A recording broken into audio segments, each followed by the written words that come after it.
some, get some, bad enough, take some. Hello and welcome back to FANGIN N BANGIN with Gangrel and Kid Cadet. So we've made it to episode 6, and tremendous thank you again for everybody that's liked and subscribed and followed all the social media links and all that. Yada yada yada and blah blah blah. Thank you to you. Hello, Kid Cadet. How are you today? I'm tired, but I was explaining to you why I was up watching History last night. Oh yeah, totally. You told me about it after our last taping or whatever it was, and it was in my head, and then I heard a commercial for it, and I still forgot to hit record. So how was that? You got to catch the replay. It's amazing. It's amazing. I mean, from Kiss fan to Kiss fan. You've seen them live. Oh yeah. I'm probably gonna go catch. Well, I don't know if I'm on the road or not, if I'm booked or not, but they come here in October, in the last tour, end of the road. Okay. Okay. Yeah, I fell for that with Motley Crue too. So I ran out there and spent ridiculous money on Motley Crue tickets to go see the Crew, and then it turns out it's like not the last tour. I know, but that's okay. I mean, let them keep going till the wheels fall off, right? Yeah, like if I could just get like replace like I would like to see Billy Squier take Vince Neil's spot. I love Billy Squier. But, I like Billy Squier. But like Anna, my daughter, she always goes, she can't remember who Billy Squier is. She goes, who's the guy that sounds like Vince Neil, but it sounds much better than Vince Neil? She's such a Motley Crue fan. I'm like, Billy Squier. So cool. So how was it? Good? It's great. Highly recommend. Everyone watching, recommend. Yeah. Mm-hmm. Do you have a favorite member of Kiss? Yeah, Gene, probably. Gene. Yeah, because like what we discussed about the entrances and all that, and the guitar solo, and Gods of Thunder with the blood, and the spray and stuff. I think we went over that, right? I think we did. That's just how tired I am. But I know one of the things that we wanted to talk about that I don't believe that you've talked yet about on here is Gangrel's Ghost Stories, which GGS. I am so excited about. So what can you tell us about GGS? GGS. So I could tell you, all right, so before we were doing the FANGIN N BANGIN with Gangrels and stuff, I would do a lot of live things. And there's a fella named out of San Diego. I just call him Lucha Craig. It's Greg. I'm Donald from Lucha Labs, right? So they do a lot of cool products. So if you want to check it out, anything wrestling. Have you ever seen the Lucha Lab stuff? I haven't. So like they do things.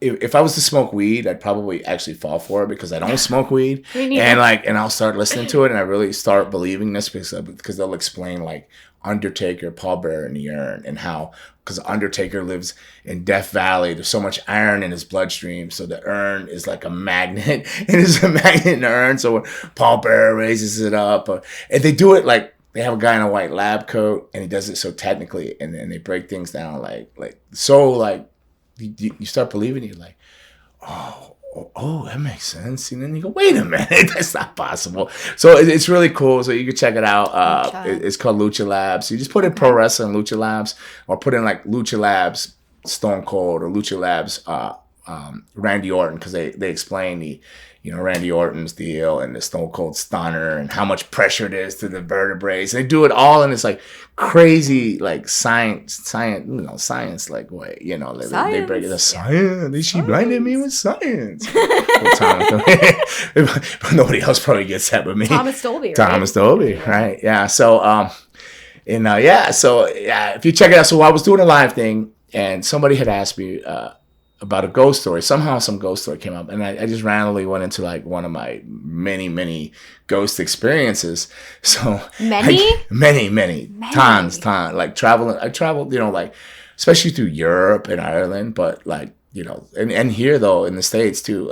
I've seen a lot of spirits and stuff and I'm not the only one that like these spirits have like, it's not just I was high on crack cocaine and saw some spirits. No, it was like other people seeing the things I've seen. So they're verified, to at least in my mind it's verified. Okay. But so I've had a lot of experiences. So I was just given one of the stories, I believe it was the Ireland one, and he contacted me. He goes, hey bro, like I got this great idea. He says, you just broke into this story about ghosts and everything. You just told it so naturally and so flow. He goes, I was thinking it might be cool to do a show or something. And he said it right out the gate. He goes, Gangrel's Ghost Stories. And I go like, oh, GGS. He goes, yeah, Gangrel's Ghost Stories. Yeah. It's good. And I go, yeah, but I'm not like a ghost hunter or not. And he goes, no. So this is a different concept. So the concept of it is I wrestle, right? So you wrestle, you travel.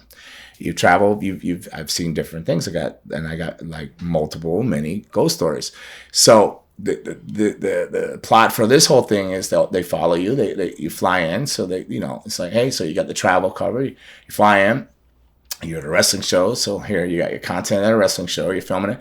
One of the wrestlers on the show, like when we shot the sizzle reel, we were in Alaska, so it was supposed to, like, it was like I wrestled Joey Janelli and Kurt Hawkins. Well, we were supposed to get out to some places, but as it is in Hollywood and entertainment, we ended up broke down in an RV in the middle of Alaska. The ghost knew you were coming. So everything went out the window. So most of the sizzle reel the content of that sizzle reel was like landscape with drones and the wrestling part of it. So we didn't actually get to, we got to a cafe and talked where a girl like died, got murdered, a car bomb or something. And I can't quite remember the details, so it was a while ago. And, so that was the sizzle reel. We did that. So, but then in Alaska, we shot the pilot and we used Simbodi. So it was cool. So they covered you. You go in, you wrestle the show. I did a seminar, so they got clips from their seminar. I wrestled Damien 666 on the show. So like you got Damien 666 versus Gangrel the vampire. So this is cool. So that makes for good like kind of ghost story type of things. Yeah. And then Simbodi went with me, and we went to this place called the Pioneer Saloon. And it's out in Las Vegas, and it's we're riding there. Like, so I'm talking to Sin. So like, trying to get a vibe. I've been friends with Sin a long time, but I never really sat and talked to him about does he believe in the paranormal or this or that or Bigfoot. You know, a big Bigfoot fan. We'll get to that later. We'll circle back. With that, so I get a vibe for Sin, like what's going on with that, like where he was and stuff. He told me, about staying in this lady's house and something like laying down on the bed with him or something like that. So I got it. He definitely is a believer and stuff. But as we're riding, I go, I was looking for a banana or something to eat real quick because I was hungry because it had been a long day because I wrestled 2 shows and then we were out going to film. So it was a crazy amount of work to the filming, and I don't know if people realize how hard it is. Like I have so much respect, more respect for like people in acting, because it's not like, hey, you go in there like wrestling 20 and you're done. You know what I mean? You show them like you have to film like hours and hours of content to get this stuff to hit magic or get something. So. He gives me his stories and stuff. It's cool. So as I go to get a banana, of course, one time I look down, he goes, "Bro, did you see that?" And I see what? He goes, "It was like a person in a white sheet walking down the road." I said, "Stop it, Nick," because you never know when Nick's being serious. He goes, "No, bro, look at the goosebumps." I'm like, so that happened on the way there. So that peaked it. Like, so our that alert things up. So your senses are like alert and aware. Was he a believer going into it? Yes, okay. yes, yeah. Because he had told me some stories like his experiences, right? And so then we get there. So it's it's out in the middle of nowhere. It's a windy night. So literally, the doors and the window hinges are going clank, clank, clank, clank, clank, clank, and it's this old wooden bar. And in this bar, supposedly, I'm drawing a blank. I should have looked this up because we're just doing this on the fly today. I looked it up. I want to say Clark Gable, the guy with the mustache, right? Clark Gable. I want to say, I think it was Clark Gable's wife had like just died in the plane crash a half mile away. Like the pieces are there, and he sat in that bar. That's how this bar has been there since like 1918 or something. So, and it looks like it's been there since 1918. So it's very authentic, very legit. So I get in there, and it's so super, super cool. And I hardly drink anymore, but I go, this place is super dope. I want to have like a shot of Jack here, and Sin wanted to have his glass of. We got the chalices. We'll say we're there. So here was Nicholas Sin, my good buddy Sin Bodie, with his glass of red wine, his pinky up going. So Gangrel. To Sin. So we get in there, and I decided to ask the owners, hey, is there any cool stories or history here, before we do this? Because what we'll do is we'll sit down with somebody and tell you the history of the place. So it's not like we're going out chasing ghosts. So we cover the travel, the wrestling, hanging out with bros, your wrestling friends, your family, and then you go to a cool place and that has history to it, and we talk to history and stuff. So it's not your traditional ghost hunter type of thing. So we're not setting up these electros, pulses, and this, right, and definitely not sleeping in a sleeping bag overnight in a room away from each other. You don't see who screams louder. Oh gosh, yet. So the guy, he gives you the history of the thing, and it's funny enough, he was telling me about, they showed me his wife came in and showed me a picture of 3 girls in a selfie. I go, oh, that's cool.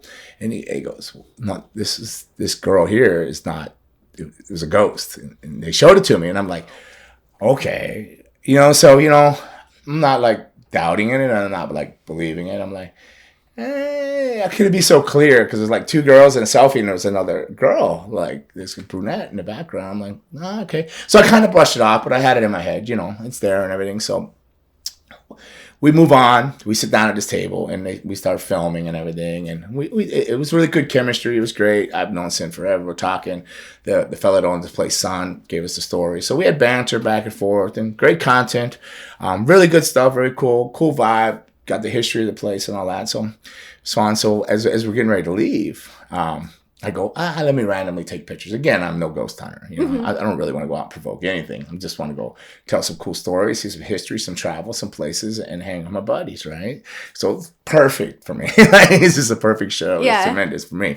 It's a win-win-win for me all the way around. I get to do everything I love. And so I take these pictures, and I get back to the hotel room, and I go, I'm looking at them, and I go, what the heck? And I go, sure enough, that girl that was in the pictures with the 2 girls. No.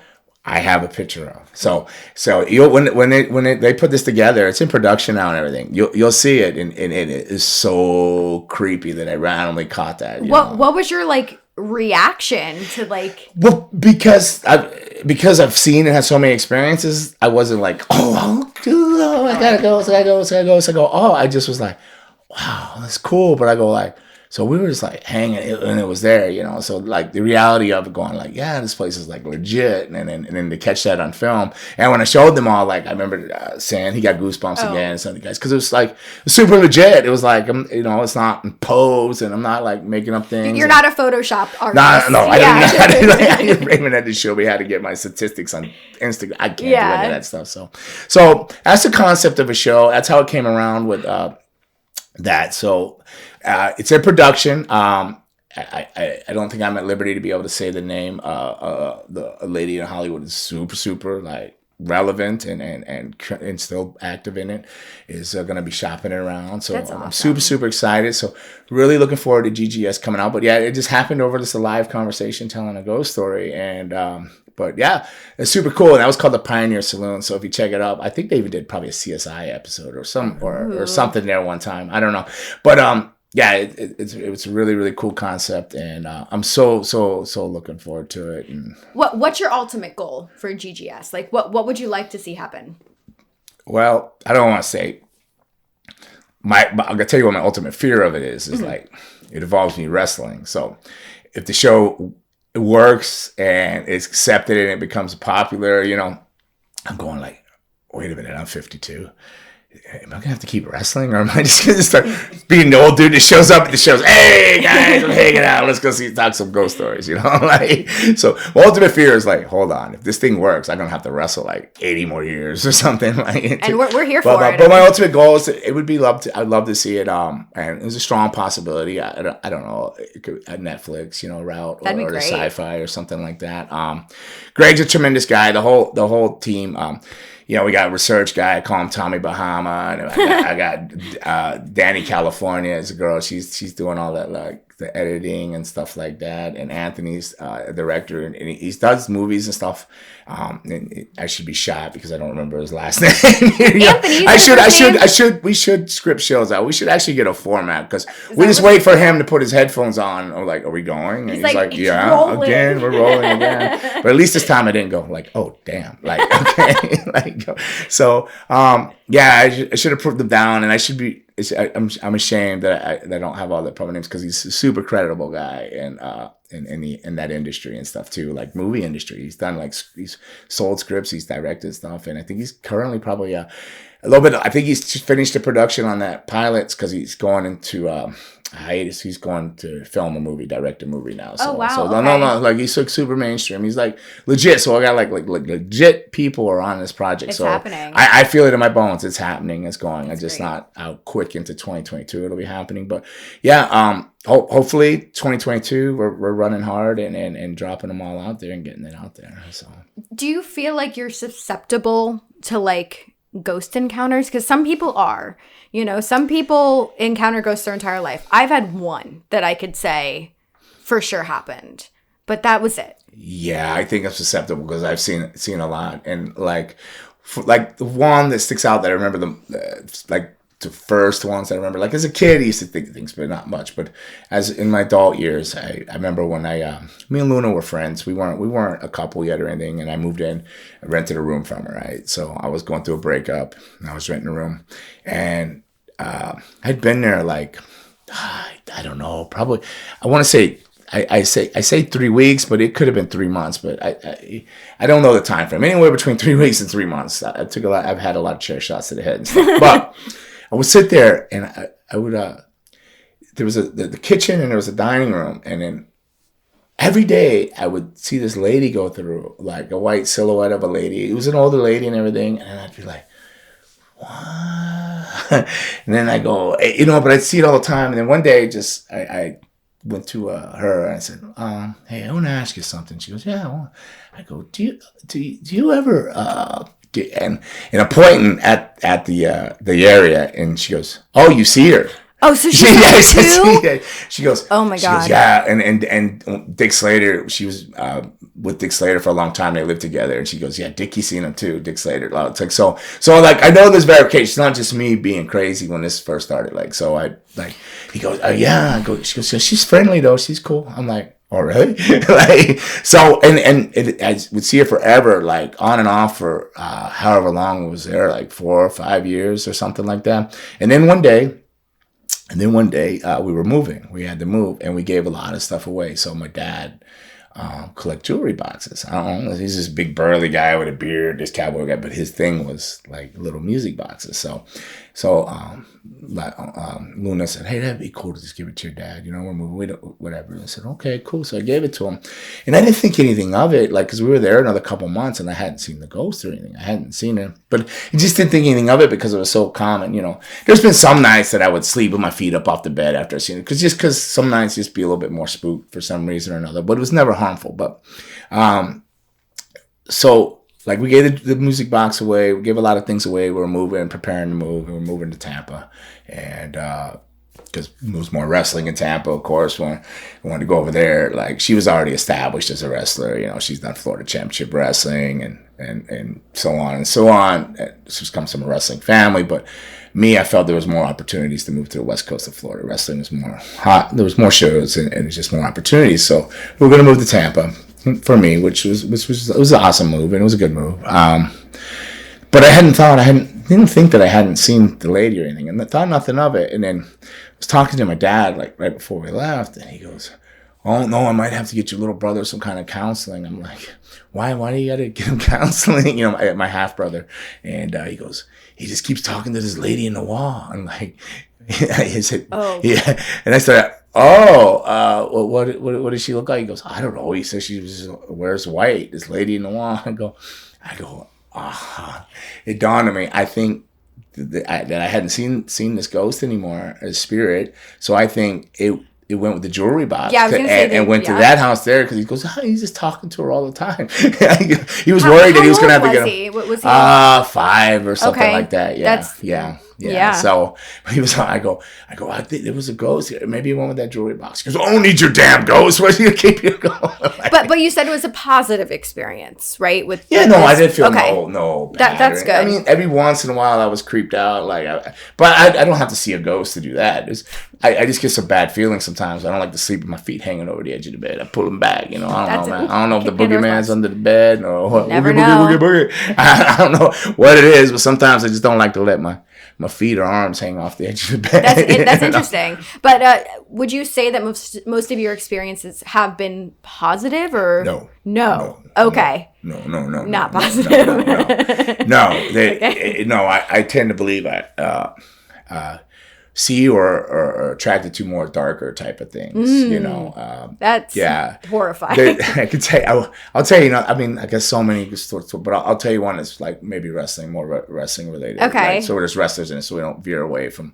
I mean, I know we're a podcast. It tend to be a wrestling podcast, so I'll talk. So do you know Crush? Brian Clark? No, I don't. he was the third act to Smash the Demolition. He was, of course. Big Brian, the Hawaiian, you know, he did the pineapples. He would crush the pineapple. So he's no longer with us. Rest in peace. And then Steve Dahl of Well Done. Remember Well Done? Yes. Steve Dahl. So when I was working in Memphis, Steve's a good dude. And he's like, hey, come live in our basement in Nashville. I know I was like living in like crack hotels and sleeping in my car. So I'm like, oh, hell yeah, uptown Nashville, Hendersonville. Let me go live there, right? So he goes, hey, but I got to tell you, like, you know, Brian stays here all the time. And he says this place is haunted. And he goes, it'll be the summertime and something turns the thermostat up to like all of the heat all the way up, you know, and stuff like that. And he swears that it's haunted, this and that. And I go, no, whatever. I don't know. It's not gonna stop me. Whatever. He's just telling me about it. You know, he put a seed there and everything. So, but I was staying there, and then you know, one night it was winter time, and I kept writing this off like to the car because maybe the alarms go off when it's cold or something. So I just get to sleep. And the car alarm would go off. So the car was parked down at the bottom where the basement was at. So because it would go down the hill, go around. You come down in their driveway and go around the back, and it was the basement. He goes down, and so the car was just right out these sliding glass doors. So I'd be like, "What the hell?" Like. So I get up, I'd go out. I'd have to put the key in, you know, get the alarm off. It was a Cadillac. It was an Eldorado. She used to call it the Hoopty, but it was like a '78 Eldorado, I think. So. It was swooped up. It was nice. It was pimp. But I loved that car. And then I'd lay back down. It happened again. I go, what the heck? Go again. So the third time, I'm like, mother. And, you know, I'm like mad, and I'm kind of Rumpelstiltskin throwing the fit. I'm hopping. So I go out there, I turn off. I go to come back in, and the door's locked. The door's locked. Oh. Yeah, so outside in the winter. In the freezing cold. In my underwear, like, So I had to go wake Steve and Patty up. Patty's Steve's wife. It was funny because the reason Crusher stayed there, Patty, there was twin sister, Patty Dawn, her sister. Sister's still on. Her son's trying to wrestle now, but they were married to wrestlers, right? So there was these twin like Asian girls married to like Steve and whatever. Long story short, they were married to sisters. That's why Brian would stay there. They were family. So I had to wake Steve and Patty up, and they come down. And they go, I got locked out. They go, we told you it's a ghost. I'm thinking maybe they ripped me or something, you know. But they like look legit asleep, right? So I was like, So whatever, it didn't happen. Nothing else happened for a while and stuff. And then now I'm in the basement, right? But there was no bathroom in the basement, so you have to go upstairs to use the bathroom. So they weren't home. I came in off the loop in a tag team called PG-13. Wolfie D and Jamie Dundee. Yeah, remember PG-13? Sure. No, you don't. I don't. No, with the hubcaps, it was PG-13. It was Wolfie D, Jamie Dundee, and then Midget D. Okay. Midget D. So Midget D was like a little fella, and he came out with a hubcap. They were in WWE for a while. They got to run, but just a lot of things. And then Wolfie went on to be like Slash in TNA. Oh, okay. With the eye patch and stuff. But PG-13 was a tremendous tag team. And if you guys are ever like checking out all wrestling, you want to like watch some good Memphis stuff, watch some of PG-13 stuff. Like Jamie Dundee is the son of Bill Dundee, superstar Bill Dundee. Okay. And like Jamie Dundee started out as like Ice Baby Dundee, or like he you know, so he was like ripping off Vanilla Ice. But and Wolfie's dad, his stepdad or dad wrestled too, so they were all like kind of second generation. So they're all like a little bit messed up, like so. But they were like a great tag team, PG-13, tremendous tag team. Their demons just got the better of them, yeah. Right? So so you gotta check that out. PG-13 Memphis. You'll enjoy their stuff. It's really, really good. It was ahead of its time. It was fun, and so we come in and then they drop me off, right? And so I go in the basement. I gotta go. I want to go up to the bathroom, use the bathroom. I was gonna brush my teeth and everything. And now I'm staying in somebody else's house, so like they always lock the door up there, and you know they would always, you know. I'd hear them arguing a lot up there about, and the next day they go, hey man, you haven't seen a credit card or something. So I always felt like, oh man, I hope they didn't think I stole their credit card or something, or they misplaced it. So I always felt like a little, like, you know, a little uncomfortable about it. Okay.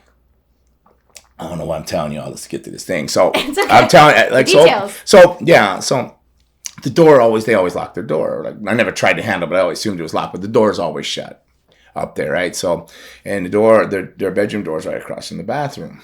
So I go up and I I didn't notice the door if it was open or closed when I first walked in there. But I go in the bathroom and I'm looking in the mirror, I'm brushing my teeth, and I look up and their door is open. Their door's open. And I'm like, whoa, what is the door doing open? I go, like, they're not home. This is weird. And they had a crucifix on the wall. So I was just looking at the crucifix, but I was like flipped out that the door was open because I felt like worried that they're gonna think, did I open the door or what? You know, there's nobody home. When I came in, there's nobody home. The cars aren't there. And I'm like, the door's open. So I'm brushing my teeth and I keep looking up this cross. And a big black shadow figure just come right in front of the cross, stopped, and it moved. And I just sat there, froze, like terrified. I hightailed it down to that basement. I was calling PG-13 and them. I'm like, hey man, you guys gotta come back. I don't know if I had cell phones then. I don't know if it was beeping or whatever. Somehow I got a hold of them though. Like what I was calling, and I remember I was calling home to Luna, like, look, I can't stay here anymore. I'm moving out. Man, I seen this thing was bad. It scared the shit out of me, and you know, I felt bad. It made me feel bad. Like I felt scared. It intimidated me. Later through life, I've dealt with a lot of shadow figures and stuff. Like there's been later, but I left. I didn't stay there. I got picked up. No, I was gone. I was out of there. You never went back, or no. That was not a good experience. I was gone. I did not get a good vibe, and I left. Now later, like I lived in an apartment in Burbank, and I'd be sitting there, and then I'd see like a little black shadow down there, like a dog almost, like a little black, and I go, I see you. You know, and then I would start talking to, I see you, right? Yeah. But I'd be like, no selling it, trying not to act afraid or nothing, and then go again, and it'd come back again. I go, I see you. I see it. Then I look back, and then it was like as big as the doorway and wide. And then I was like, oh, yeah, okay, whatever. I said something like, not smart ass, but like, yeah, all right, whatever. And then but I lived there for a while, but it was always such bad energy in that house. All I did was fight with this poor girl that we were living together. And, you know, well, we were actually married, but but the energy was just always so bad, and the negativity. But like, I think that was like, I've seen a lot of shadow things, but they scare me more than a typical, like just seeing a spirit or something. But I have tons and tons of like from Ireland and England and living there in this place called the Greystones, like with all the wrestlers in this one room. And oh man, like there's this guy, Big Pete, like Big Peter Steele, Brody Steele, they call him Big Pete. He's 6'8", maybe 7 foot almost, but massive 3 feet, like just a beast of a man, just strongman competition. He's a little older, like me, not as quite as old as me, but just under me, you know, like probably late 40s or maybe, I don't know. He's up there, but tremendous shape. He's like, and I would stay there and I would tell him how like this house was like. So it was called the Greystones in England, and it was it just looked like something out of a horror movie, you know. I'd ride the whole trip with like Dean Allmark, and like I was working for All Star Promotions out there, and I'd ride with Dean and Letitia, the promoter's daughter, and Dean, he was married to her, you know, he was a wrestler, and the whole trip I'd just be sleeping, and they'd pull in front of the house, and then I'd just start stalling. So what time are we going tomorrow? What are you guys gonna do tomorrow? And they go, do you not want to get out of the car? I go, no, I don't want to go in there. I said, the minute I walk through that gate, I feel like there's 1,000 eyes on me. Ooh. And I go all the way up the steps. I feel things. And then I said, but the room I'm in, I can't sleep.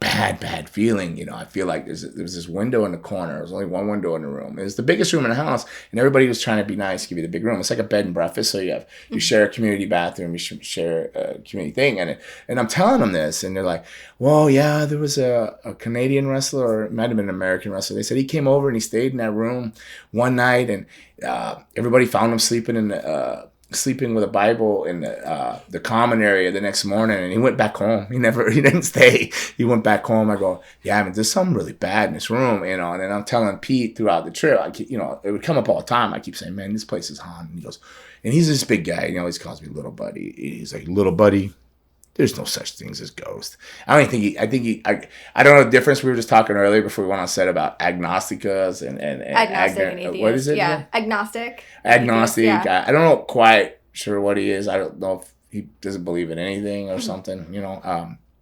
But he definitely says he doesn't believe in ghosts, spirits, or any of that crap. He goes, it's in your head, little buddy. You've done too many drugs, you know. I'm like, no, big buddy, it's not in my head. This room is like bad. He's like, and I'm like, I said, I can't sleep. I swear to you something. And he goes, I go, I'm leaving. You know, I was going home soon. He goes, I'll take that room. I'm like, you can have that room, dude. Like it doesn't matter. I'm leaving anyways. But you want the room because it's the big room everybody wanted. It was like the rooms are small over in UK. Like so, you know, like so to get a rare big room was really good. You know, you air your gear out. You know, it had heaters, multiple heaters in it to dry your stuff. It had a sink in it. You know, you had to share community areas, but in this room was big enough and it had a sink and everything. You could do things, but where that sink was where that window was. Like, so I didn't want to hang out that sink. And so he went in the room. I went home. He stayed longer. He would do longer little tours than me. He was Canadian, so he would tend to spend I would do 3 months, come home, and then come back do 3 months. Sometimes he would stay through the slow part of that season and ride it out because it was winter to him, and it was just work, right? Where I would go home and I had kids and different things. So he'd stayed there. And when I come back on the next loop, by next season when I came in, he goes, I go, how was that room? He goes, well, little buddy, I'm not going to say I believe in ghosts, but he goes, I go, but what? He goes, man, I was in that bed, and he goes, I was laying there, and he said, something pulled the sheets off me, because he probably went in there and whatever probably knew that he probably like, you know, talk shit, or they could feel that he didn't care. Yeah. Mm-hmm. He said something pulled the sheets off him, like just pulled the sheets off him, and screamed in his face that his hair was blowing while he was laying there. His hair was blowing. Nope. He goes, but I'm not saying I believe in ghosts, but I'm saying there's something wrong with that room. I go, that room is haunted in a bad way. Like, he goes, well, little buddy, you're on to something, but I don't know about ghosts. He still would never admit that. So what is it? You know, he said evil. So now he believes in evil. So I think we got to that point that he believes in evil. I mean, do we need to get some sage for this room? Are we okay this one in here? No, good. This is a good vibe. We feel good. I felt anything uneasy. Okay. Except for Raymond, when he always wants to bring up Undertaker all the time. Are we talking about Undertaker today? No, soon, Raymond. Soon. Although I see in a lot of comments, people do want to talk about the Undertaker. We should maybe next episode. Yeah, well, so I want to talk about the Undertaker. He hung me. Do you ever see that where he hung me? He hung you? That? Did you see that? You ever see that episode on Raw? I died on that. I didn't die, but I said goodbye to my family, made peace with my God up there. I made peace and it was gone. So it was the episode with the Brood. So we were working the Acolytes or somebody, like the Acolytes, and who are we working? I think we were working the Acolytes, but they're getting better ups than the rest of the ministry jumped in on us. So they're all jumping me, Christian Edge. So the ministry's beating us up, but then the referees run in to help us. But we, the Brood, me, Christian Edge, would throw the referees out. So the commentators were like, why are they throwing out people that are trying to help them? And we're like just taking this ass kicking from the ministry. So basically it was like, typically, I guess you could look at it as like what people would call like a gang initiation. You're getting jumped in, right? Mm-hmm. So we were going to be in the ministry. So they beat us up, and Ron gives me the damn Dominator, about kills me and everything. So we're standing there, and then I remember before they put this together, Richie was the prop guy. I used to call him Richie in Magic, Richie Podston, I think. He was in Magic, and he goes, hey man, you can't use this rope. It's brand new. With the new rope, they made a noose on it. So when it latches, these ropes, they lock, you know, because it's a brand new rope. It's better to use a worn rope and stuff. And they're like, no, we'll be fine. And like, they're asking me, and I'm like, I don't know nothing. I never hung anybody. I don't know, man. I'm cool, I guess, you know. All right. So whatever. So we move forward with it. We're out there fighting, throwing the referees out, getting our butts handed to us, beat down by the ministry, and they pick us up, and they're like holding Christian Edge or whatever, and they put the noose around my neck, you know, and Undertaker's like, ooh, and they throw me over the top rope, so I'm standing on the apron now, and then he does like almost like a Pentecostal church where he's like, you know, and he take the back bump, but there was nobody to catch me and put a blanket on me, you know, like in church. It was like, boom, hit me, and then I went off the apron, but I missed the apron with my butt a little bit. I bounced off of it. But that rope, they said just keep your hands here, like on the collar, right? Like keep it there, right? Yeah. But when I went down, that rope cinched, like, and you can see a picture because it was covered in a magazine. You'll see my belly, and I was lean then. I was 228, and my belly was sticking out. You'll see boogers coming out of my nose. The lights are fading. I couldn't get it. I was there, like, and I remember everything spiraling away, like, and I made peace. I said, please let my children know I love them. I wasn't the best. father in the world, but I do love them. Please, like, I was making peace with God, and I remember everything was just fading, and it was going away. It was going away, and then I remember, I don't know. I look at the film and I see myself giving, like, wrestling they call us like an Iggy. You can see me reach over like to Midian, but I don't remember doing it because I was fading. But I guess that was my last ditch effort, and then I guess Midian, Dennis Knight, looked at me and realized, crap, there's something wrong, right? So he lifted me kind of up on the thing, and then like I know like he pulled at this or something, but it loosened up, and I remember everything coming back. Like it just seemed like like one of those movies when a space warps. It was like boom, and I'm back, and then the panic mode set in because I couldn't breathe, and I was like thing. And how long were you like it seemed like a lifetime to me, but when you watch it, you can go back and check it out. I think it was either Raw or SmackDown, but it's when you look up Gangrel hanging in Ministry or whatever, or Ministry hangs the Brood or something. It'll pop up. You'll see it. But yeah, I went off there. So I said goodbye and everything, but everything came back like 1,000-mile-an-hour back, and I was gasping for air. And I know Luna got in trouble, like, because she was in the gorilla position up there watching, and she kept saying, there's something wrong. And she never made a small deal about anything. It was always a big deal, So she actually got like in a lot of trouble. And then they gave me like I think I got a $5,000 bonus. Like they realized that they about killed me. You know what I mean? So but me, I was just like, cool, $5,000. I didn't think anything of it because I just moved on. But yeah, like that's like one of my experiences in the ministry when we get jumped in. And then the next week we came out with they didn't explain anything. They just showed the ministry hang us, me. Not them. I don't know why they couldn't hang them. They had to hang me. I guess because I was considered the leader, but I never really felt like it. Because if you watch, Edge was like a director in a lot of things. But I guess technically I was I was Gangrel, and the Brood came together around me, and it was my idea. But doesn't mean I was the leader. Raymond could tell you that he had a group called the Unled. He let him explain that one day to you. But so then the next TV we came out, and we all had these black druid stuffs on, and then they pulled the hoods off. And I think on one of the Gangrel Ghost Stories, or it might be on one of these, they used that for one of the cover pictures. Like the hair's all crazy, the eyes are bugged out. So that's how we were jumped into the ministry, and that's how the Brood became part of the ministry and stuff. So, but in that process, I feel in my heart, and I know that I nearly died. Yeah. Wow. I mean, do you feel like after that moment you had a new perspective even? No, I was still wide open and outside in this perspective. I was like, damn, dog, I got hung on TV. $5,000, not so bad. Hey, I got $5,000 bonus. Let's just move forward. Yeah. I guess that was easy to bribe. Fair enough. But they wouldn't have had to give me anything. I wouldn't have thought. I would have been like, yeah, they said it would go wrong. But I'm not like that. Like, I guess I accept I believe I'm on whatever journey.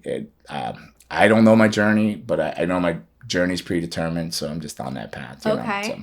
That's interesting. Oh, we're going to Pandora's box? Real quick though, can we real quick before we go to Pandora's box? Okay. I just wanted to touch base on cryptids since we were talking about ghosts. So, what are your thoughts on like Loch Ness Monster? Do you believe in Loch Ness Monster? No. Okay, so you're a strictly Bigfoot kind of guy. Well, I'm a Bigfoot guy. I totally believe in Bigfoot. Now, have I seen a Bigfoot? No. If they're giving me evidence to when I watch the shows, do they leave me more confused than ever because they just lead you on and lead you on and lead you on? Like, oh, do you hear it? Only Bigfoot knocks on the wood, Yeah. But no, I believe in Bigfoot. All right, like I'll put that out there. Skunk ape, Sasquatch, Bigfoot, Yeti, whatever. I believe in. Okay.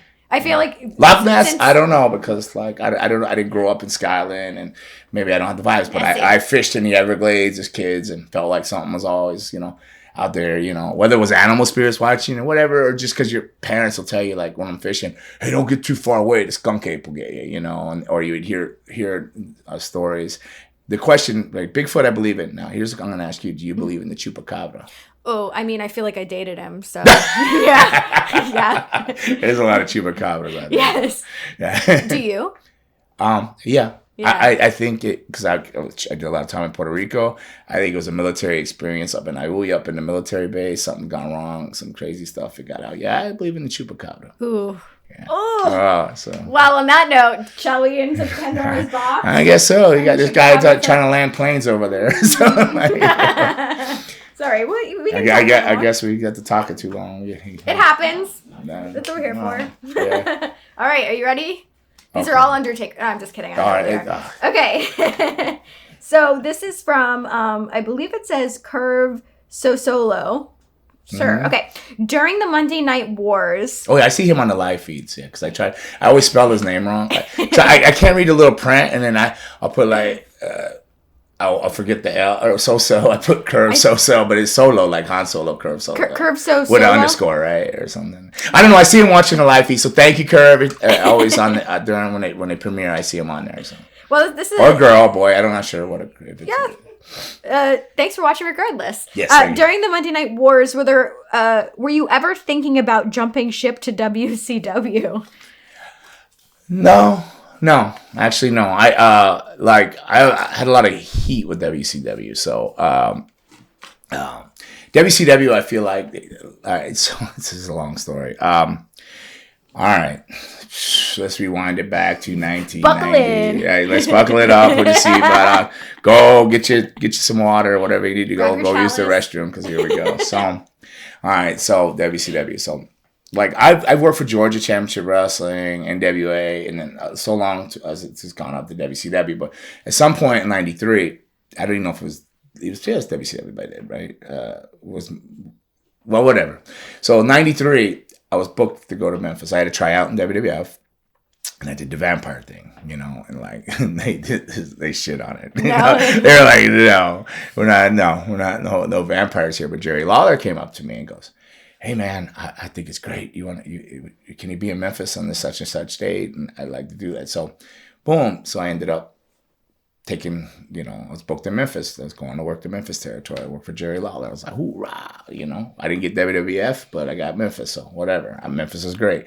So on the way up in Orlando, they were having tryouts, so I gave somebody a ride up. They needed a ride up, and they were going to ride home with somebody because I was driving to Memphis, right? So just went straight up the state, whatever. What's a stop in Orlando? So I stopped in.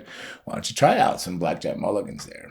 And he's hey kid, you going with anybody today? So I go, no, I'm heading to Memphis. He goes, yeah, but you should try out. I'm like, I said, I don't have any because everybody came. It was a weird kind of deal. They let you bring whoever you want to work. So you could show up like Noah's Ark in Paris. You could show up, pick whoever you wanted to work, and show up for these tryouts. It was a kind of that's interesting. It's a different situation. It wasn't like just putting you in a group and randomly mixing you up. You're allowed to just show up and do a match with whoever you wanted. So I go, no, and then he goes, you should anyways. You're here. Why not? I was like, all right, well, it was Blackjack Mulligan, so I'm gonna do what Blackjack. I'm not gonna be a jerk or anything. So and then it was whatever. There was the big company. So it wasn't the guy I wrote up with, but it was one of the students from Rusty's. Somebody from Rusty's. I think it might have been Mike Brown. You probably don't know Mike Brown. He wrestled as Mike Taylor, Blaze. He's like the cousin of Bam Bam Bigelow. But he wasn't big like Bigelow. But he was a cousin somehow. But I think they called him Blaze Bigelow. So I went with him, threw a quick little something together, like last second, like everybody else came. So went out there. I went to go do stuff. And, you don't see a lot of it now. But back then I did like baseball slides. And I would do like house show dives and stuff like that. But I went to go do a baseball slide. To start my heat, I was working as a heel. And here's the ropes, there's 3 ropes. I go to baseball slide, bottom rope, boop, booyah, crash, balls, right, boom, So I racked myself, not what I was looking for and kind of embarrassing when doing a tryout. So I kind of no-sold that, rolled out, and then I shifted the gear, and I just went it, boom, boom. I just did what I knew how to do. I just shifted the gear and just went into it and went on and finished the match. Now they were telling everybody, thank you, and they were leaving. I think I might have been the only guy they called over. Hey, kid, we want to talk to you. And I'm like, yes, sir. He goes, hey, do you want to go to the power plant? I go, power plant? He goes, yeah. He says, we were having tryouts today. He says, the reason we had people come is we wanted to see them work with you. We wanted them to be in a match comfortable. We wanted to see what happens when something goes wrong. Mm-hmm. And he goes, well, it went wrong with you. But he goes, you certainly made us all forget about it. You did exactly what we wanted to see. So I said, I'm already booked in Memphis, I was supposed to be there literally tomorrow. So he goes, well, okay, I could respect that. He goes, but when you finish in Memphis, if you want to go to the power plant, give me a call and you're in. So I went to Memphis. I did, I don't know, not quite a year. I was there working every night. So, getting beat up, body's hurting. And then I was coming home from Memphis and I thought, oh, maybe I'll give him a call. So I did. And sure enough, they're like, yeah, come on in. So I didn't even go home. So I went from Memphis to Georgia and then got another hotel. So back in the hotel again. So I haven't been home and everything. So I Luna's like, really? So she came up there visiting the hotel for like the first week or two. And I was in there and I start and like, you gotta keep in mind, I've been working every night. So I started in Stampede, which is a territory, worked every night.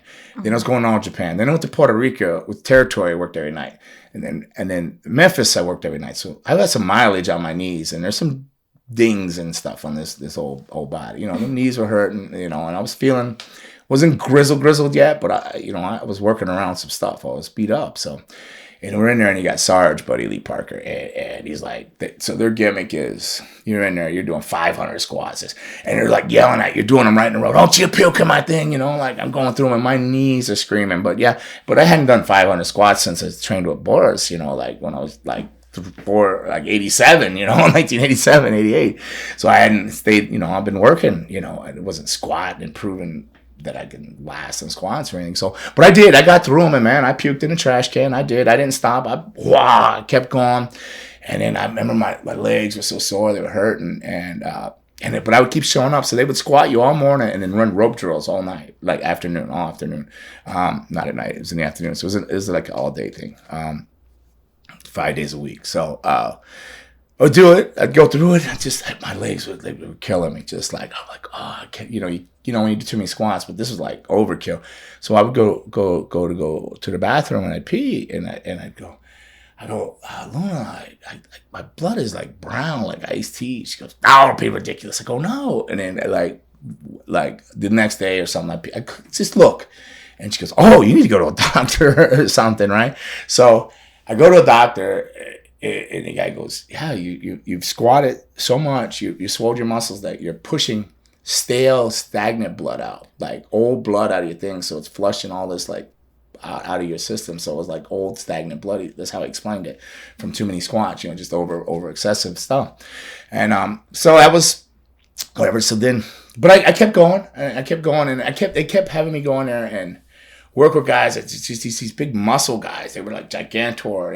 They couldn't even tie up. I just couldn't figure it out. I would be like, what am I doing? These guys are just clubbing on you. So, and you're running rope drills with them all afternoon after squatting all morning and doing sit-ups and push-ups and jumping jacks and whatever. I was trying to get my head around it. And, I wasn't concerned with the blood thing because they told me it was just like, stop squatting. But I kept squatting. Yeah.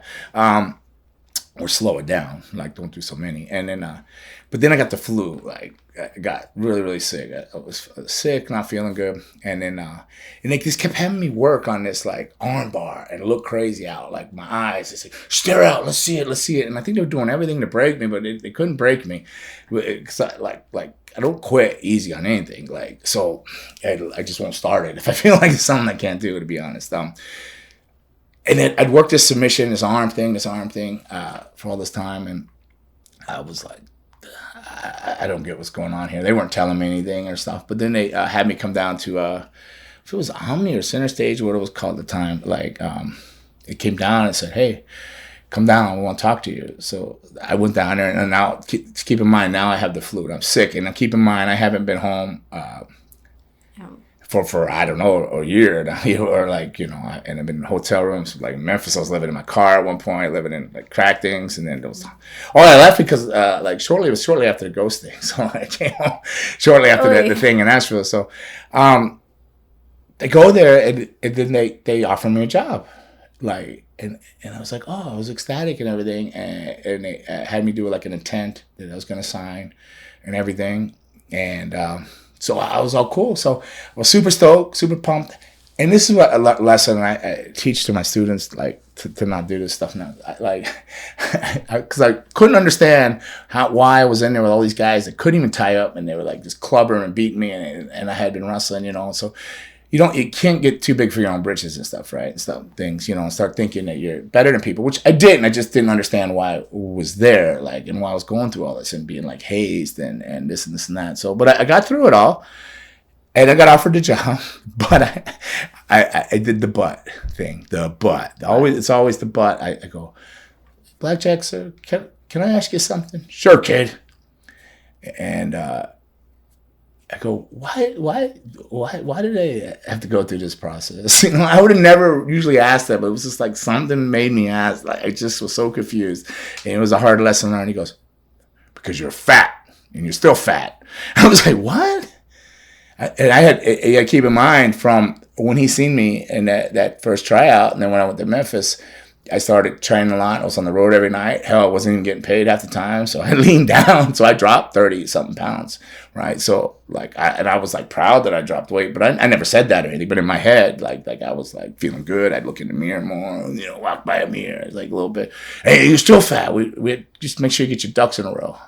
He goes, now just promise me, kid, you're not going to be part of that I-75 gang. They called the I-75 gang that up. This is before when they were telling me the intent to sign. They said, hey, just whatever, don't become part of that I-75 gang. That's the Florida guys that just like take 75 south and leave, And I said, no, I wouldn't. But then I asked that question, because of course you're fat, you're still fat, So I was like, and I understand it now, but I had thin skin, and I teach my students, like, I tell them these stories and stuff so they can understand, and that I'm not being hard on them or this and that. I'm preparing them for stuff like this, and any heartache or any miscommunication or anything I did wrong, I want to try to save them that hurt or that painful experience or whatever, and just get them the best experience they could possibly get out of things. So I didn't say anything. I said, okay, sir. So I go back to the hotel, and Lynn's there. She goes, what happened? I go, I got a job. She goes, well, why are you packing? I goes, because I quit.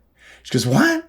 She goes, why would you do that? I go, they call me fat. She goes, oh, okay. She started helping me pack, because she knew that you could go, your mom's a whatever, or you suck this, or you, or blah, blah, blah. I'd be like, okay, whatever. I always was like super sensitive about my weight, because I would try so hard not to be heavy. No matter, I ride by Dunkin' Donuts and I gain weight. I go by, right. It's just like weight jumps on me. Like I struggle. I'm like 252 now, and I struggle to stay down at 252. Like it's not like, my best shape I ever was 228. I had abs and all that, but I just blow up quick. I'm just fatty by nature. Some people are naughty by nature. I'm fatty by nature. So it's a real struggle. So my feelings were hurt, and you can't have, it's like in a league of your own, there's no crying in baseball. There's no feelings in wrestling. You can't have feelings. It's business, your feelings should be to love what you're doing and appreciate it, So I packed it up and I left, and they were hot about it. And then I eventually drifted back around to do some, when they were at Universal Studios and stuff, I'd do things. And I remember Greg, Greg the Hammer Valentine, right? Of course, everybody knows the Hammer, yes. Right? So the Hammer's like, this is BS, kid. You should have a job here, And he goes, you look so much like my dad. And everybody says you look like a Valentine at the time. Before I had the tattoos as lean, everybody said I looked like Johnny Valentine. Because I'm going to go in here and I'm going to try to work this out. And I'm going to try to pitch that you're like a cousin or a nephew or something, a family member. I said, oh, that'd be awesome. Thank you. He was in there. He wasn't in there very long. He comes back out. Now he laughs. I don't know if you ever heard him laugh. He goes, that didn't go well. I go, well. He goes, you got to put me over in 3 minutes. We're working today. I laughed. He goes, kid, you got a lot of heat still, man. I go, all right, that's cool. So carrying that in, that went on. I knew that, so then I was like, yeah, whatever. But I still would do the tapings there because it was good money. I lived in Tampa. I was in Orlando. Close, yeah. And I was still doing Japan stuff. I'd work with Black Under the Hood, and then I started. Then I went back over, and from that, shortly after that, then I went to WWF and started doing a lot of the Black Phantom stuffs again. So I would drift back and forth between the two because I always stayed constantly working, and then I did some ECW stuff, and then eventually. All Japan. I went back to All Japan. I was 220. I got all the weight off. And then that's when WWF hired. I say WWF, it's WWE now, but hired me on that tour. like, and it's funny enough, like WCW even ribbed me to like counter offer money after they knew I signed. I didn't sign at first when I stopped, but as soon as I didn't sign, I knew they all worked together. They like counter offered like this money. It was just like yeah. So so no, I didn't think any time during that time that's a long answer to that question. Did I think any point in that time that I was going to jump to WCW? We'll take that as a no. I thought a lot about going to Japan, back to Japan, but no, that's a no. I can't just give a simple yes or no. Remember I told you how they had me working this arm bar and everything? Mm-hmm. Well, the spot, they actually were grooming me for a spot, the Colonel Pittman spot, right? So everything I did, they put on him. So I was actually being groomed for like a really huge push. And so I blew that opportunity. But, it was a lesson learned, and my journey is my journey. And like I tell everybody, like Boris Malenko told me, there's no jewel at the end of the journey. The journey is the jewel. So it was a valuable lesson that I've learned to pass on to my youth, my young trainees and stuff, young men and women and men. That's it, man. That's my history. That's my story with that, and I'm sticking to it. That's that. All right, let's see this next one. Okay. Fat. It's such a horrible word. That's so awful. You gotta have thick skin in wrestling. You really do. So I mean, you can see it still bothers me, but I agree. Yeah. Okay, here we go. This one is from Kyle Michael Tague, Tague, on Instagram. Are you ready for this one? Michael Tag. What's up, Michael? Kyle Michael. What was it like working with The Undertaker? Ready? And did you enjoy the Ministry of Darkness era? I think we kind of started with that. Okay, so we kind of covered, so I got into the Brood was inducted or jumped in to the Ministry via an ass whooping and being hung. And then we were in there, and then we were just kind of like in the Ministry, we were the smaller of the people, Christian Edge and myself. We weren't like the size of Ron Simmons and Bradshaw, and I think was Viscera in the Ministry then. And Midian was a big guy too. I don't think people realize how big Midian is. He's like 6'4" or 5", like Tex Sassinger.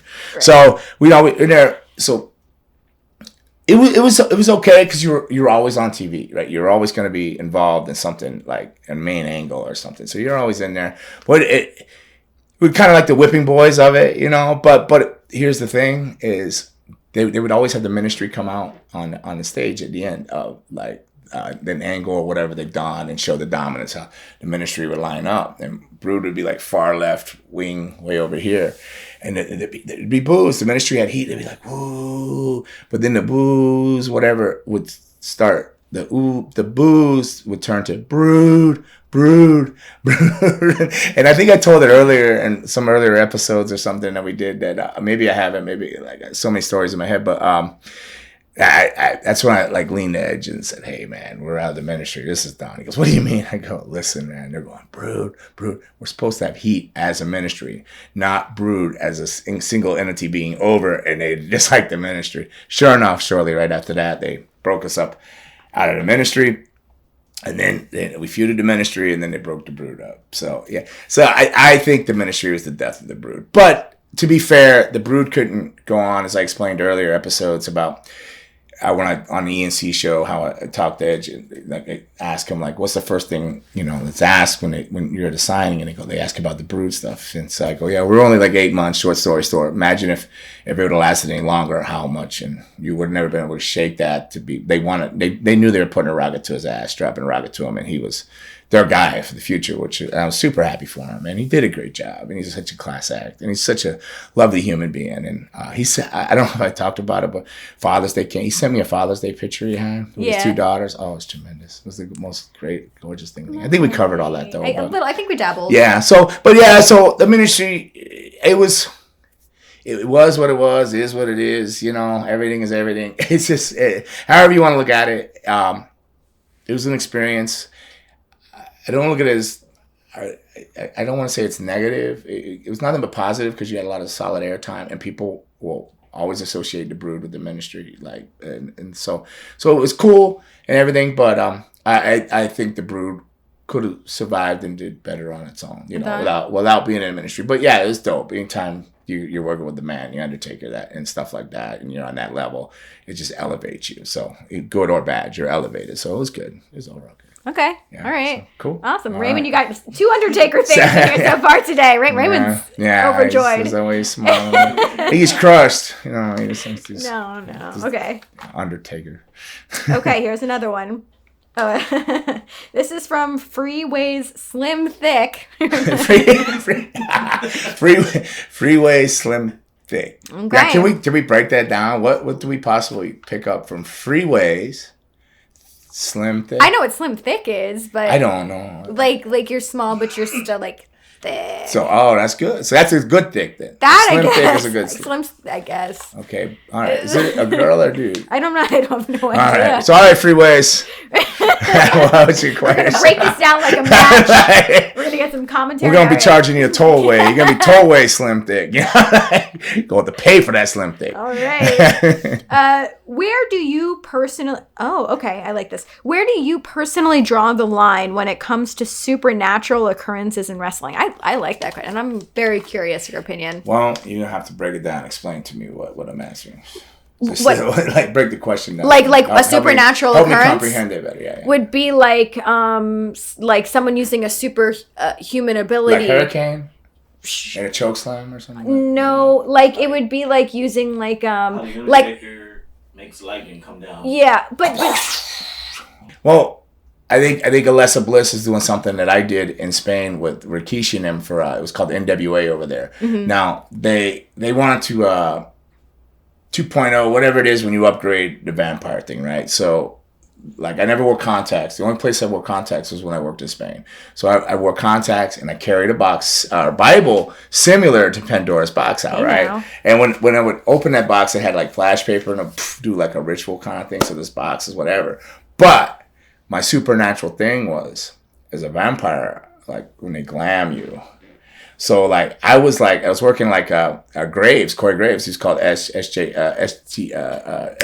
then, Sterling Keenan, something like whatever. But it's Corey Graves. I was working over there, and so I would literally I would have him just do stuff. Like I would look at him and stop him, and like I wouldn't literally I could get him to feed me to like choke slam him. So I felt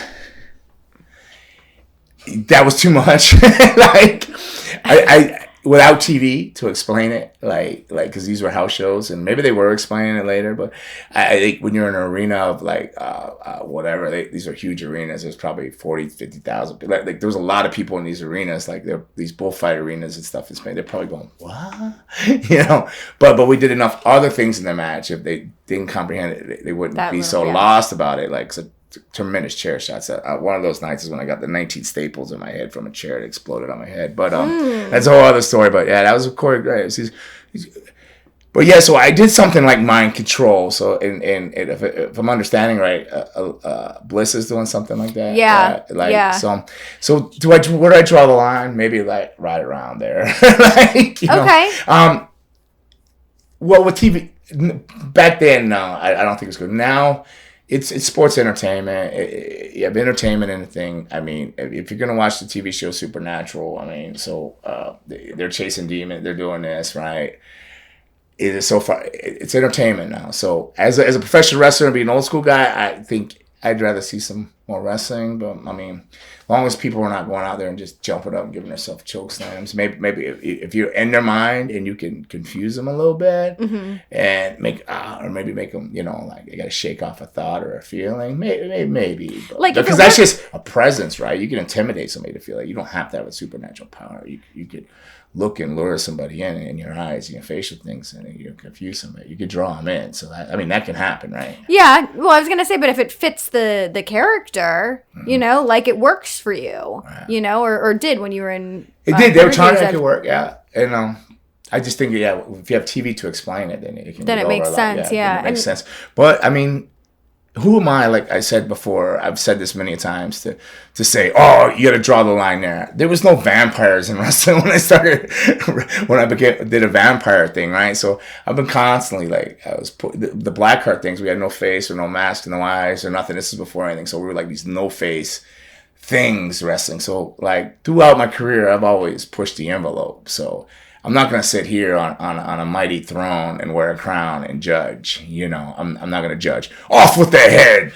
There is no mind control in WWE. Only Gangrel could do it as a vampire because he glammed him. You know, I don't know. So I'm not going to knock it. I would probably have to go back and watch some of what she's doing before I knock that at all. But I mean, we're getting there. We're getting at my limit of that. But it's entertainment now. A lot of it's entertainment. Now, I don't want to see that in a New Japan match. I don't want to go to New Japan. If I'm going to go to New Japan Wrestling, I don't want to see Suzuki. mind control and that. Yeah. So, but the market, the brand, the story, you know, the character, whatever. If it works, it works. If you know, right? You're not gonna see Bobby Lashley like, yeah.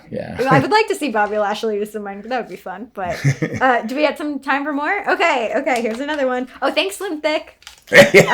Freeway, Slim Thick. Oh my gosh, this is a big question. Okay. Oh no, I'm tired. I need a Do you need a little nap, real quick? Chug. Okay, this is from Ellis Bryans. Okay, so you and British Bulldog are this person's top 2 of all time. Didn't specify which is which, but top 2. Both being in the Attitude Era. Oh, okay. What are your memories of Davey Boy? Davey Boy is... I love Davey Boy. I been around him. Like, my first my first TV in Stampede wrestling at the Pavilion in Calgary is... I come in, you remember, I'm like... Just barely 18 now, right? Just right out of Rusty's backyard here. This is the first territory. I go from training in a backyard under a tree to like Stampede of the VHS tapes I watched and studied. Like, oh my God, these legends, you know? Like, so I'm sitting there next to a fella named BG Holiday, I think they call him, or something Holiday. He was like a manager, and he always had this coat on, and it smelled horrible because they would like they would give him a coat every week to wear or something, but they would like pee on it, and they'd have cats pee on it and everything. It was Why? It was horrible. It smelled so bad, but he was sitting next to me in his coat. He's sitting there, and I'm like, whoa, what is that? And I didn't know this at the time. And with your sense of smell. I didn't know. Yeah, I have a good sense of smell too. So like, but I didn't know what they did to him at the time. I didn't know anything. This is my first day there, you know? And I'm like, going to lace my boots up, and then I see Davey Boy. He's just this massive guy. And I'm like, of course, I knew who Davey Boy was, like from my All Japan tapes. And I'm like, Davey Boy, you know? Like, and here he comes in, and he reaches over and grabs this guy by his ears, picks him up. And he's like, bloody like something like in this British accent, right? Like, blah, blah, blah, blah, blah, blah, blah. He's beating his head against the wall. And he lets him go. And like literally, blood saying like a movie, there's blood on the wall. And I'm like, it's Davey Boy, nice to meet you. Yes, sir. David, like, back to my boots, I'm looking over, and I'm like, what the hell, you know? What's going on here? You know, to come to find out later, he was saying to him, don't be late to my towns again, but at least that's what I thought he was saying. But it turns out that Davey Boy had some towns in Calgary. Like a lot of some of the wrestlers would run their own town, have towns and stuff. And this guy was like trying to hijack his town. You know, okay. So he sent him a message. He could have, sent a little bird or a pigeon in with a note on the ankle. No, he just showed up and put his head in the wall. I was like, so I was just sitting to myself, welcome to Calgary.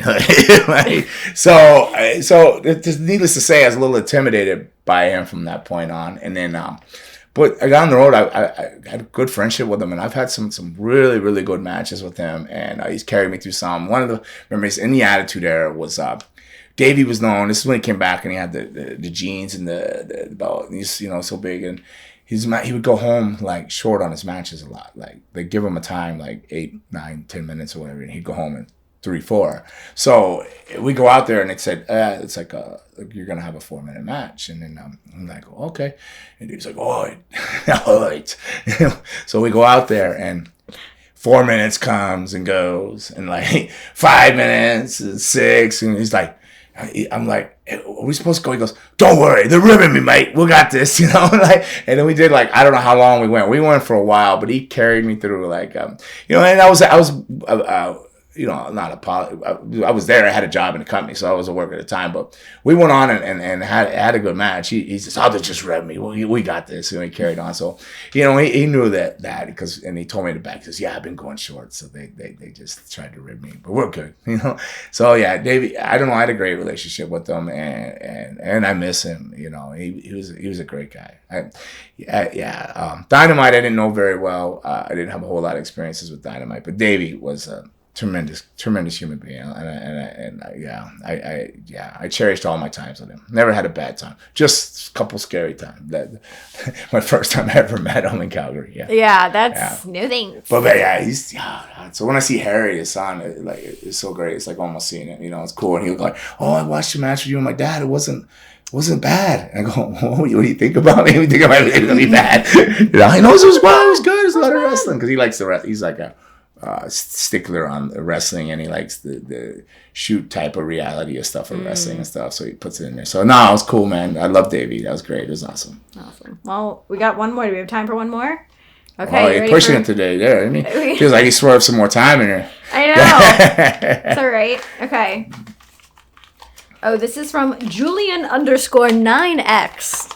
Okay. That's not like slim thick. I don't know what it means. I don't know. I just wondering these codes. Cause when I do like an Instagram live stuff, the print's so little and I can't read like all these their things. So I can never get their names. I'm so sorry.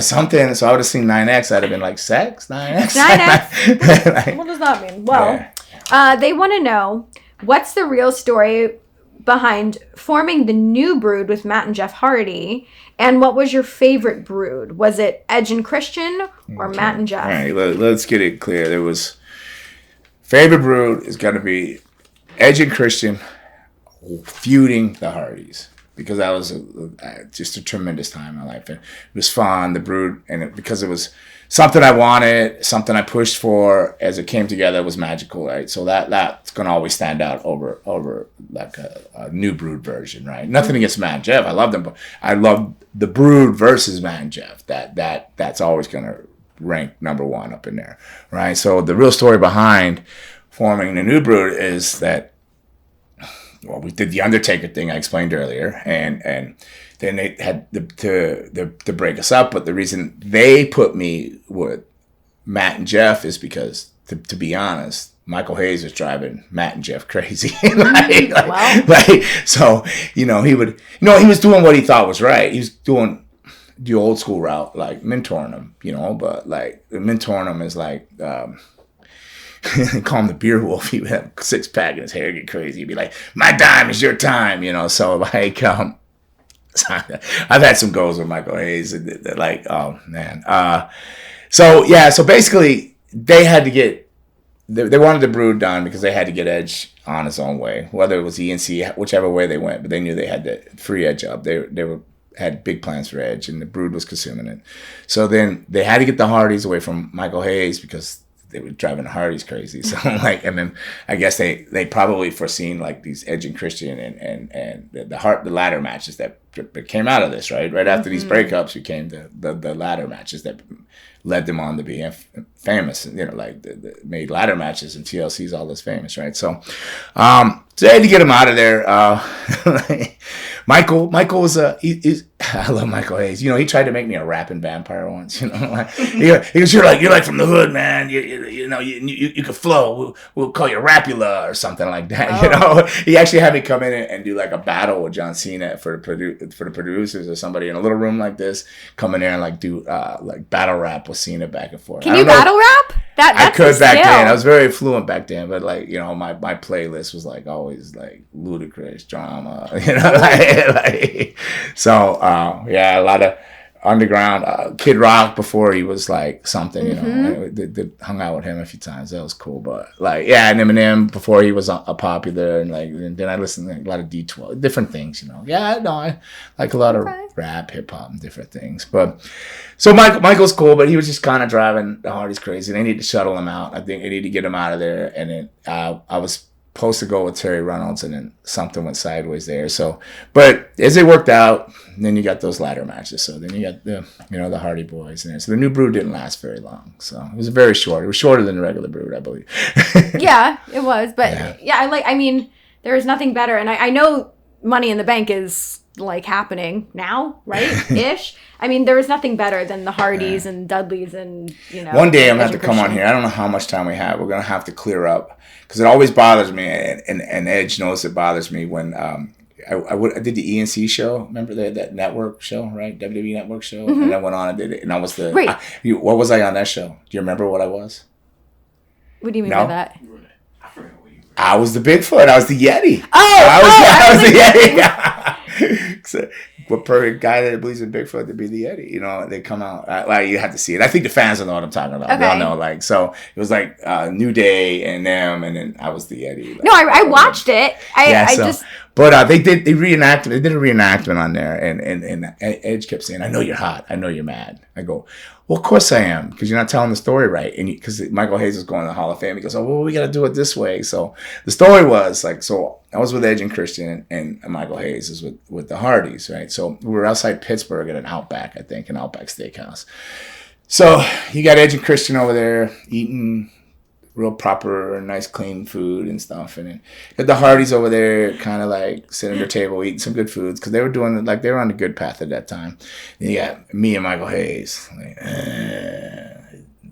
eating salads and whatever. So we end up at the bar there. They had a bar. So we're drinking Jack Daniel's shots. We're sitting there drinking. And Michael Hayes is doing what he did to the Hardys that drove him crazy. He's trying to help.